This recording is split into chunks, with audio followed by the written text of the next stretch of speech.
Basta ang problema, kinahihiya mo ba ako? Nakakahiya po yan. Itigil nyo na yung pagiging pasaway. Mag-imbensyon ako ng isang bagay na makatulong sa mga tao.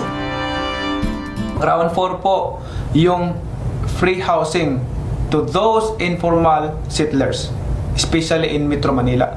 Magkakaroon po sila ng bahay, sarili nilang bahay na wala po silang babayaran kahit piso.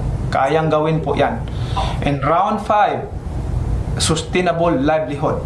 Magbigay ka ng bahay, magbigay ka rin ng hanap buhay para mayroon silang makain araw-araw.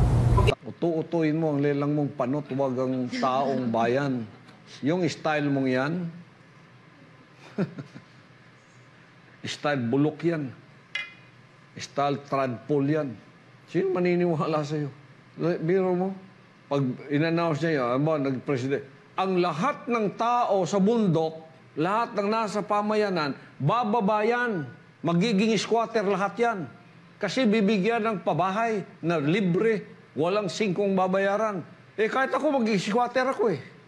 Oh, sabihin ko pa doon sa mga taga-barangay, baba tayong lahat, baba. Magpakunwari tayong squatter lahat. Tapos yung bahay natin doon sa bayan, na iparkila muna natin.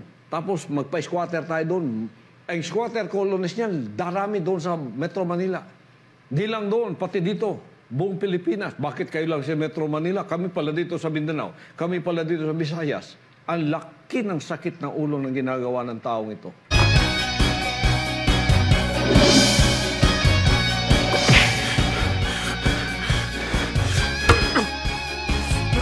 O ano? Tapos na ba trabaho